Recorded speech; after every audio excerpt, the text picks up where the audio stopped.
الحمد لله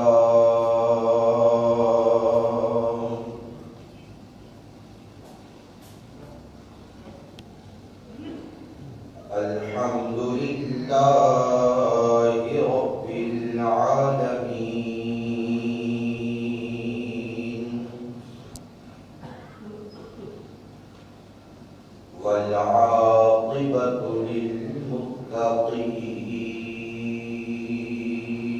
للمتقين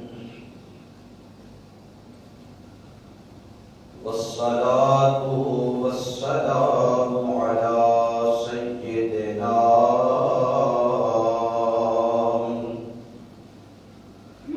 وسيد الأنبياء والمرسلين وعلى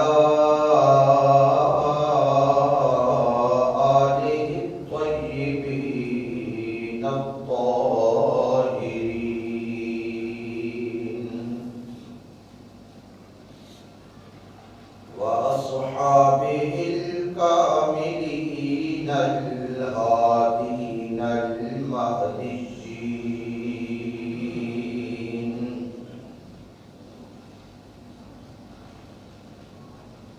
أما بعد فأعوذ بالله من الشيطان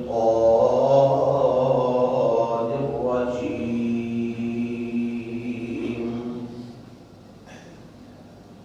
بسم الله الرحمن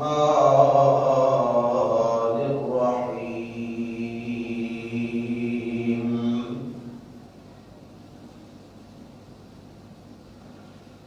وإنك لعلى خلق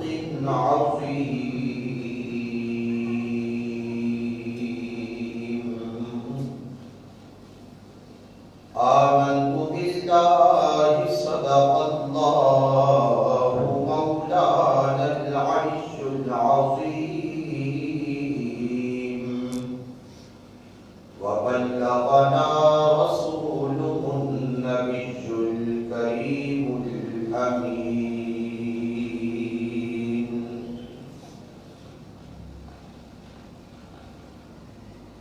مولاي صل وسلم دائما أبدا على حبيبك خير الخلق كلهم محمد سيد الكونين والثقلين والفريقين من عرب ومن عجم هو الحبيب الذي ترجى شفاعته لكل هول من الأهوال مقتحمين يا رب بالمصطفى بلغ مقاصدنا واغفر لنا ما مضى يا واسع الكرم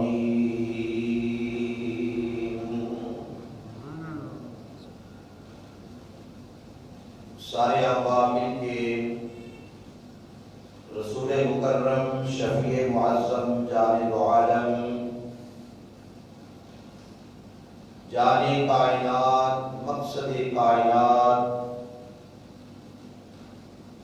میرے اور آپ کے کریم آقا جناب احمد مجتبیٰ محمد مصطفیٰ صلی اللہ علیہ وآلہ وسلم کی پاک بارگاہ میں جھوم جھوم کر درود و سلام کا نذرانہ پیش فرمائیں۔ الصلاۃ والسلام علیک یا سیدی یا رسول اللہ۔ سارے ہم پڑھیں الصلاۃ والسلام علیک یا سیدی یا رسول اللہ وعلی آلک واصحابک یا محمد رسول اللہ۔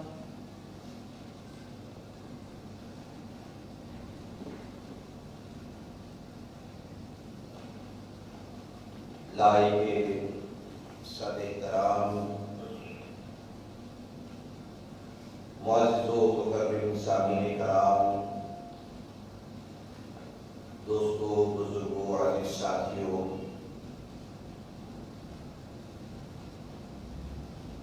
اللہ جل وعلا کا لاکھ لاکھ شکر ہے کہ مالک کائنات نے، خالق کائنات نے اس سرد ترین موسم میں،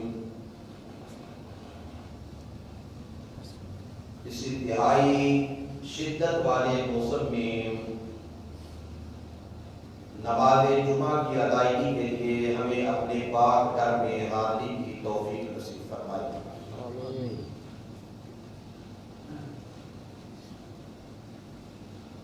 بارگاہ الہی میں ہم دعا گو ہیں کہ رب العالمین ہمیں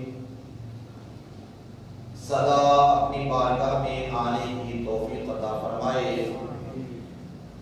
اور مالک کائنات ہم سب کا خاتمہ بالخیر نصیب فرمائے۔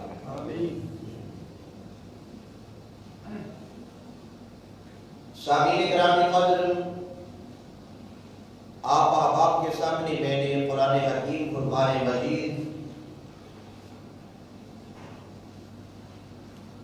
ایک آیہ کریمہ تلاوت کرنے کا شرف حاصل کیا، جس میں اللہ جل وعلا مالک کائنات نے میرے اور آپ کے کریم آقا کے حسن اخلاق کا بیان فرمایا۔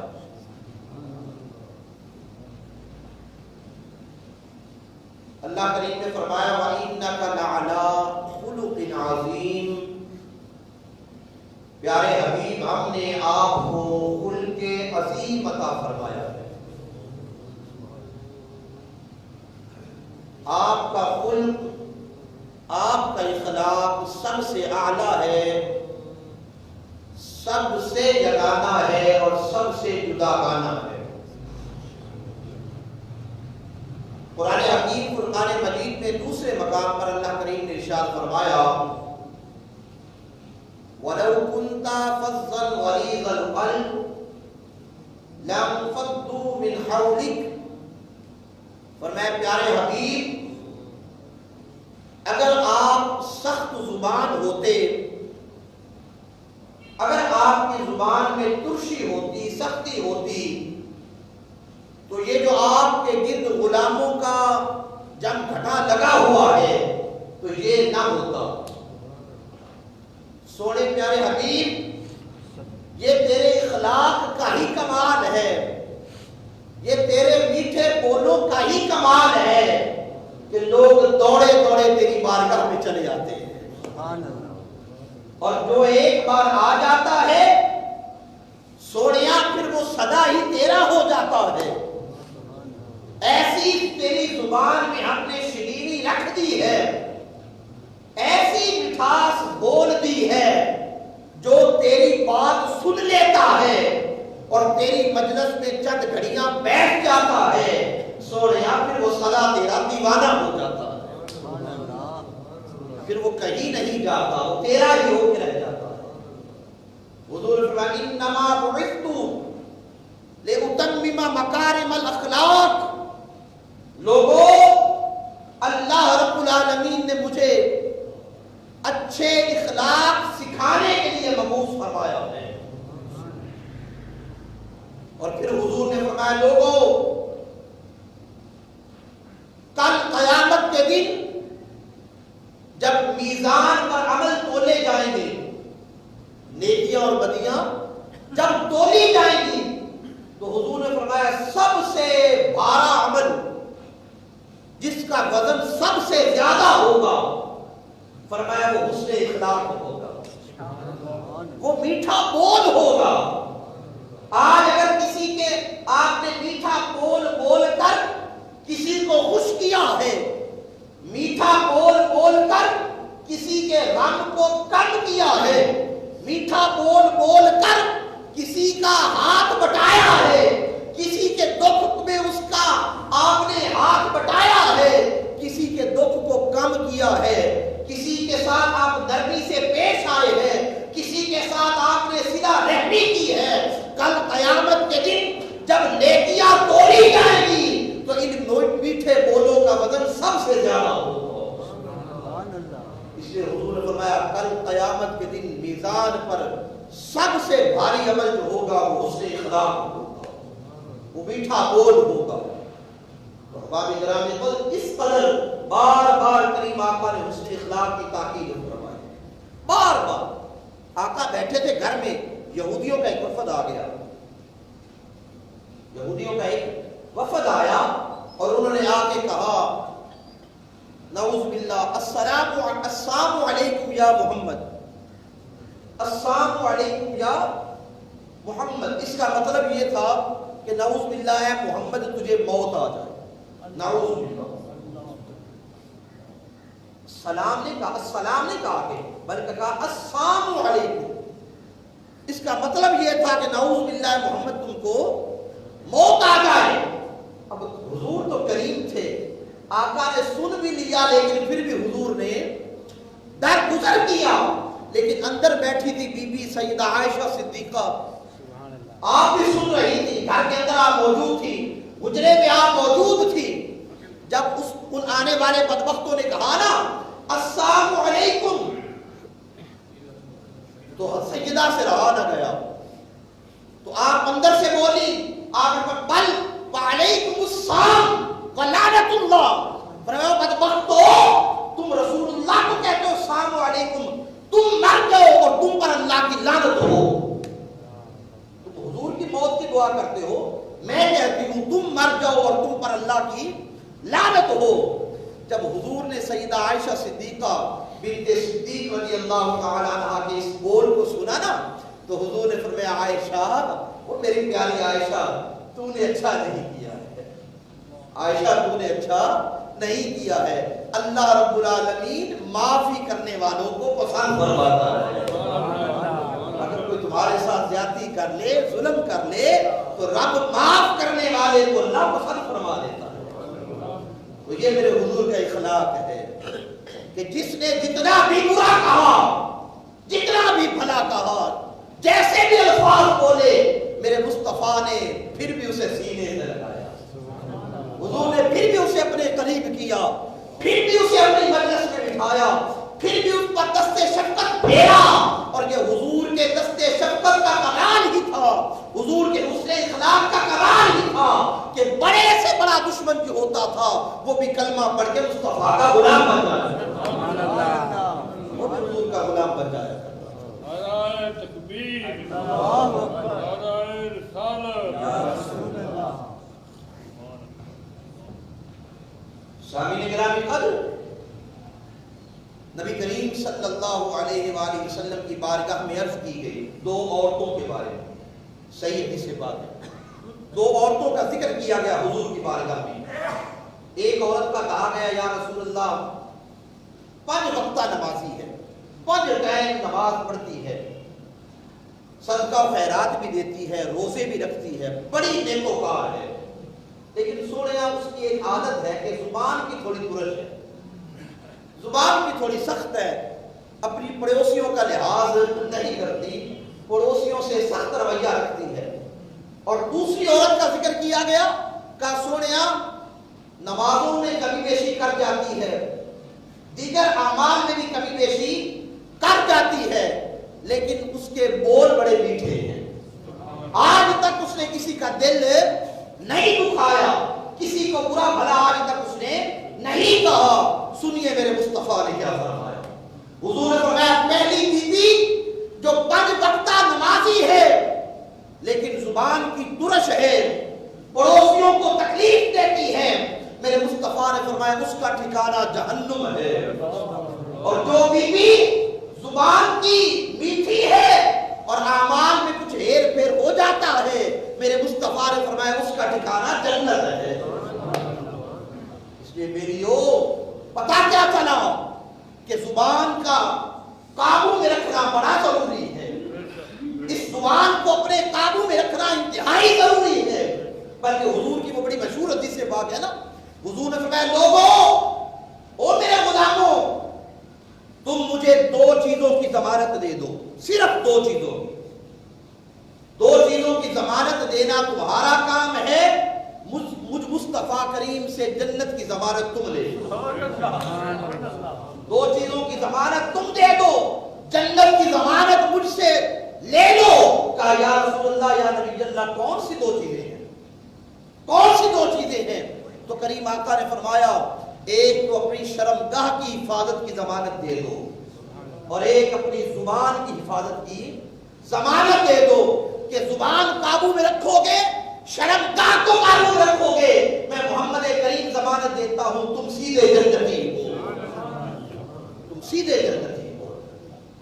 ایک اور حدیث بات میں آتا ہے, حضرت عبداللہ بن عمر فرماتے ہیں, آپ فرماتے ہم حضور کی مجلس میں بیٹھے تھے, آقا اپنے غلاموں کو خطبہ دے رہے تھے, اور خطبہ دیتے دیتے حضور نے فرمایا میرے غلاموں ابھی جو بندہ مسجد میں آئے گا, ابھی جو شخص مسجد میں داخل ہوگا, میرے آقا نے فرمایا جس نے جنتی دیکھنا ہو اس بندے کو دیکھ لے. جس بندے نے کسی جنتی کو دیکھنا ہو نا دنیا میں, وہ جو ابھی بندہ آئے گا وہ اسے دیکھ لے. صحابہ فرماتے ہماری نظریں لگ گئی دروازے پر کہ کون آتا ہے اب دروازے سے, ہر کوئی دروازے کی طرف تک رہا ہے. حضور نے اتنی بڑی بشارت کیوں دے دی کہ ابھی جنتی مسجد میں آنے والا, چلتا پھرتا جنتی. تو صحابہ فرماتے ہماری دروازے پر ٹک ٹکی بند گئی, نظریں لگ گئی. تھوڑی دیر گزری, ایک دیہاتی بندہ مسجد میں آیا, مدینے کا رہنے والا نہیں تھا, مدینے کا رہائشی نہیں تھا, بلکہ مدینے کے قریب ایک گاؤں تھا ادھر کا رہائشی تھا, اور جمعہ پڑھنے حضور کی بارگاہ میں آتا تھا, یا کبھی کبھار حضور سے ملنے کے حضور کی مجلس میں آتا تھا. اب صحابہ کہتے ہیں وہ بندہ دیہاتی جو تھا وہ آیا مسجد میں, اور آ کے چپکے سے مجلس میں بیٹھ گیا. مجلس چلتی رہی, مجلس جب برخاست ہوئی, سارے صحابہ اٹھ کے اپنے اپنے گھروں کو چل دیے. جب ہر کوئی اپنے گھر کو چل دیا نا, تو حضرت عبداللہ بن عمر فرماتے ہیں مجھ سے رہا نہ گیا. صحابہ کرام علیہ رضوان جو تھے نا, وہ ثواب کے معاملے میں اور نیکی کے معاملے میں بڑے حریص ہوتے تھے, بڑے حریص ہوتے تھے. اب ان سے رہا نہ گیا, انہوں نے کہا کہ میں دیکھوں تو صحیح یہ بندہ کرتا کیا ہے, یہ کرتا کیا ہے کہ مصطفیٰ کریم کہہ رہے ہیں یہ سیدھا جنتی ہے. اب وہ بندہ جب مجلس سے اٹھا چلنے لگا تو حضرت عبداللہ بن عمر بھی اس کے پیچھے چل پڑے. وہ مدینے سے نکلا, چلتا چلتا چلتا چلتا اپنے گاؤں پہنچ گیا. جب اپنے گاؤں پہنچا, اپنے دیہات میں پہنچا, تو حضرت عبداللہ بن عمر پیچھے پیچھے. جب اس کا گھر آ گیا نا, اب حضرت عبداللہ بن عمر نے اسے آواز دی, کہا بندہ خدا. کہا جی. فرمایا میں مہمان ہوں اور تیرے ہاں ایک رات رہنا چاہتا ہوں. مہمان ہوں, میں تیرے ہاں ایک رات رہنا چاہتا ہوں, مجھے اپنے ہاں ایک رات رہنا. انہوں نے کہا ٹھیک ہے, سچ بسم اللہ, آئیے, مہمان تو اللہ کی رحمت ہوتے ہیں, آئیے تشریف لائیے. وہ آپ کو گھر لے گیا, اس نے آپ کی خوب خاطر تواضع کی, خوب خدمت کی. خوب خاطر تواضع کرنے کے بعد, خوب خدمت کرنے کے بعد, احباب گرامی قدر, اس کے بعد رات ہو گئی, وہ شخص بھی سو گیا, حضرت عبداللہ بن عمر بھی سو گئے. صبح معمول کے مطابق فجر کی نماز کے ٹائم وہ بندہ اٹھا. کوئی تہجد اٹھ کے اس نے نہیں پڑھی, اور کوئی نیک عمل رات کو نہیں کیے, کوئی تسبیح تحلیل رات کو نہیں کی. بس معمول کے مطابق جو مسلمان جیسے عام سارے مسلمان بھائی اٹھتے ہیں، صبح وہ نماز فجر کے وقت اٹھا اور نماز فجر اٹھ کے پڑھی. اس کے بعد اس نے حضرت عبداللہ بن عمر کے لیے ناشتے کا اہتمام کیا. آپ نے ناشتہ کیا اور ناشتہ کرنے کے بعد آپ نے اجازت مانگی. آپ نے فرمایا بیلیا مجھے اجازت دے، اب میں جانا چاہتا ہوں، لیکن جس کام کے لیے میں آیا تھا میرا وہ کام ہوا نہیں ہے. میرا وہ کام ہوا نہیں ہے. میں نے کل رسول اللہ کی پاک زبان سے سنا تھا کہ جو بندہ ابھی مسجد میں آئے گا وہ جنتی ہے. میں نے سوچا چلتا ہوں تیرے گھر، دیکھتا ہوں تو کون سا عمل کرتا ہے جس کی وجہ سے تو جنت کا حقدار بن گیا. لیکن کام تو تیرے سارے ہی ہمارے والے ہیں. تو پنجگانہ نماز پڑھتا ہے، ہم بھی پنجگانہ نماز پڑھتے ہیں. تو تلاوت قرآن کرتا ہے، تھوڑا بہت تسبیح و تحلیل کرتا ہے، یہی کام ہم بھی کرتے ہیں. لیکن بات سمجھ نہیں آئی کہ تو کیسے جنتی ہو گیا اور کریم آقا نے دنیا میں ہی تیرے لیے جنت کی بشارت دے دی ہے. جب اس بندے نے یہ سنا نا تو اس نے کہا عبداللہ بن عمر تو میرا مہمان ہے، اب آ گیا ہے تو میرے قریب آ، میں تجھے بتاتا ہوں میں کون سا عمل کرتا ہوں جس عمل کی وجہ سے لکپال آقا نے میرے لیے جنت کی بشارت عطا فرما رکھی ہے. حضرت عبداللہ بن عمر فرماتے میں قریب ہو گیا. میں نے قریب ہو کے کہا بندہ خدا بتا کیا کام کرتا ہے تو کہ جس پر کریم آقا تجھ سے اتنے خوش ہیں. اس نے کہا، اس نے اپنی زبان باہر نکالی اور زبان باہر نکال کر اسے پکڑ کے کہا میں نے آج تک اپنی اس زبان سے کسی بندہ خدا کو تکلیف نہیں دی ہے. سبحان اللہ. آج تک میں نے اپنی زبان سے کسی بندہ خدا کا دل نہیں دکھایا ہے. بس مجھے لگتا ہے میرا یہی عمل میرے خدا کو پسند آ گیا اور جس کی وجہ سے اللہ رب العالمین نے مجھے جنت کا حقدار بنا دیا. تو احباب گرامی قدر میٹھا بول اس کو اپنی زندگیوں میں عام کیجیے. میٹھے بول بولیے، عفو درگزر سے کام لیجیے، لوگوں کو معاف کرنے کا ماحول بنائیے، غلطی سے درگزر کا ماحول بنائیے. یہ نہ ہو کہ کوئی غلطی کر لے اسے پھر گھسیٹتے ہی جائیں، کھینچتے ہی جائیں، بلکہ کوئی غلطی کرے اس سے درگزر کرے، اس کے لیے معافی کا ماحول بنائیں. ایک شخص تھا وہ اپنے غلام کو مار رہا تھا، پیٹ رہا تھا. رسول رحمت کا گزر ہوا، حضور نے دیکھا اپنے غلام کو مار رہا ہے. حضور نے فرمایا بیلیا اسے معاف کر دے. یا رسول اللہ اس سے غلطی ہوئی ہے، خطا ہوئی ہے. حضور نے فرمایا خطا ہوئی تو پھر کیا ہوا، اسے معاف کر دے، اس کی غلطی سے درگزر کر معاف کر دے. کہا یا رسول اللہ پہلی بار خطا نہیں ہوئی، بار بار خطا کرتا ہے، بار بار غلطی کرتا ہے، بار بار لغزش کرتا ہے. سونیا کتنی بار معاف کروں، کتنی بار درگزر کروں. میرے کریم آقا کی آنکھوں سے آنسو چھلکے اور چھلکتی آنکھوں کے ساتھ میرے مصطفیٰ نے فرمایا او بیلیا جتنی بار تجھے اللہ معاف کرتا ہے اتنی بار تو بندوں کو معاف کیا، اتنی بار اسے معاف کر جتنی بار تیرا خدا تجھے معاف کرتا ہے. اس لیے درگزر کا ماحول بنائیے. لوگوں کو اگر کوئی غلطی ہو جائے آپ کے ماتحتوں سے، آپ کے نیچے کام کرنے والوں سے، تو ان کے لیے درگزر کا ماحول بنائیے. حضرت انس بن مالک رضی اللہ تعالی عنہ آپ فرماتے میں 10 سال کی میری عمر تھی. میری ماں نے میری انگلی پکڑی اور حضور کی بارگاہ میں لے آئی اور حضور کی بارگاہ میں لا کے مجھے پیش کر دیا کہ سونیا یہ میرا پتر ہے، آج کے بعد یہ تیرا نوکر ہے. میرا پتر ہے، آج کے بعد تیرا نوکر ہے. سونیا اسے اپنی غلامی میں قبول فرمائیے. حضرت انس بن مالک فرماتے میں نے پھر 10 سال پورے 10 سال کی عمر میں آیا تھا اور مزید 10 سال میں نے حضور کی خدمت میں گزارے، حضور کے در اقدس میں گزارے، حضور کی نوکری چاکری میں گزارے. حضرت انس بن مالک فرماتے خدا کی عزت کی قسم ان پورے 10 سالوں میں کبھی ایک بار بھی رسول خدا نے مجھے جھڑکا نہیں. بچہ تھا میں، غلطی ہوتی تھی نا، بچوں سے غلطیاں تو ہوتی ہیں، خطائیں تو ہوتی ہیں، لغزشیں تو ہوتی ہیں، کس سے نہیں غلطی ہوتی. لیکن حضرت انس بن مالک فرماتے پورے 10 سال گزرے رسول رحمت کی خدمت میں رہا، لیکن ایک بار نہیں آیا کہ اللہ کے رسول نے مجھے جھڑکا ہو. ہر بار میری غلطی سے حضور نے درگزر فرمایا, ہر بار میری غلطی سے رسول رحمت نے درگزر فرمایا. تو احباب گرامی قدر, ہم اس کریم آقا کے ماننے والے ہیں جس کے خلق کو اللہ نے خلق عظیم قرار دیا. رب کہتا ہے وَإِنَّكَ لَعَلَىٰ خُلُقٍ عَظِيمٍ, سونیا ہم نے آپ کو خلق عظیم عطا فرما دیا, اعلیٰ ترین خلق عطا فرما دیا. کون سا خلق عظیم ہے کہ جو حضور کی بارگاہ میں آ گیا, حضور کے دو میٹھے بول سن لیے, سدا کے لیے حضور کا ہو گیا.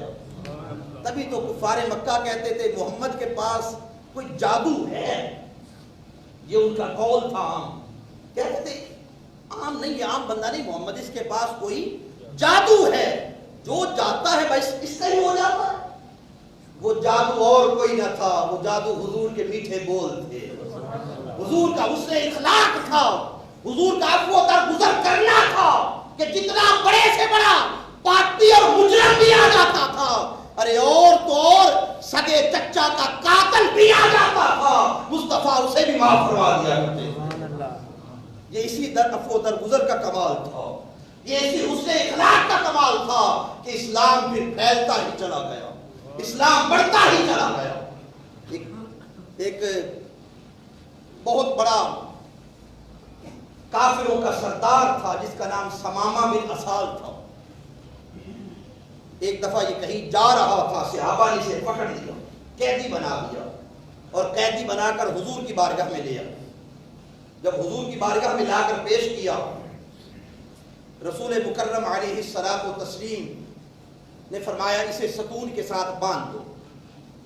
مسجد نبوی کے ستون کے ساتھ اسے باندھ دیا گیا. اگلی صبح ہوئی تو اللہ کے پیارے حبیب اس کے پاس گئے اور جا کے پوچھا, اوے ثمامہ, اوے سردار صاحب کیا حال ہے تیرا؟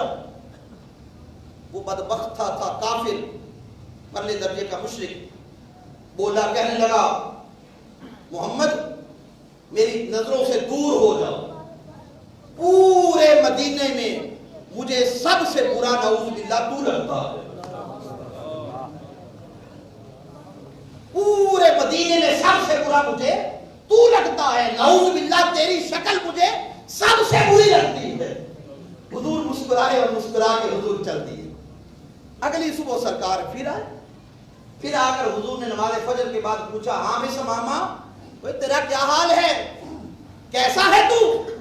ثمامہ نے پھر وہی گستاخی کی, کہا کہ مجھے آپ بڑے برے لگتے ہیں, مجھے آپ اچھے نہیں لگتے. حضور پھر مسکرائے اور مسکرا کے سرکار چل دیے. بیلیو تیسرا دن آ گیا, تیسرے دن سرکار پھر آئے, پھر آ کر نماز فجر کے بعد حضور ثمامہ بن اسال کے پاس آئے, آ کے پوچھا, ہاں جی ثمامہ صاحب کیا حال ہے آپ کا, وہ کیسے ہو؟ اس نے پھر وہی کہا, اس نے کہا مجھے تم اچھے نہیں لگتے, اگر سزا دو گے تو سزا میں قبول کروں گا اور میرے قبیلے والے سزا کا بدلہ بھی لیں گے, لیکن اگر معاف کر دو گے تو تمہارا احسان ہوگا, تمہارا احسان ہوگا. جب اس نے یہ بات کی نا, نبی رحمت کا دریائے رحمت جوش میں آیا. حضور نے فرمایا, صحابہ جی یا رسول اللہ, فرمایا اس کی رسیاں کھول دو, اس کی رسیاں کھول دو, اسے آزاد کر دو. صحابہ نے رسیاں کھولی, آزاد کر دیا. ثمامہ دوڑا, بھاگا مدینے سے, اور ابھی جنت البقیع پار کیا ہی تھا, ایک کھجور کا درخت آ گیا, اس کا کچھ سایہ تھا, اس کے نیچے جا کے کھڑا ہو گیا اور کھڑا ہو کر سوچنے لگ پڑا. سوچ میں پڑ گیا, کہنے لگا, دل میں خیال آنے لگ پڑا, اوے ثمامہ غصہ تو ان کو کرنا چاہیے تھا لیکن غصہ تو کرتا رہا ہے, سخت بول تو انہیں بولنے چاہیے تھے لیکن سخت بول تو بولتا رہا ہے, اور ان کا کرم تو دیکھ, انہوں نے پھر بھی تجھے معاف کر دیا اور بغیر کسی شرط کے تجھے رہا کر دیا ہے. تو ثمامہ بن اسال پھر واپس پلٹا. حضور بیٹھے تھے مسجد نبوی میں, پھر آ گیا. کریم آقا نے نظر رحمت اٹھائی, دیکھا ثمامہ سامنے کھڑا ہے. ثمامہ کدھر آئے ہو؟ یا رسول اللہ, یا نبی اللہ, پیارے محمد رسیاں تو کھول دی ہیں لیکن دل پہ آپ نے گرا ڈال دی ہے, جاننے کے قابل نہیں چھوڑا آپ نے مجھے,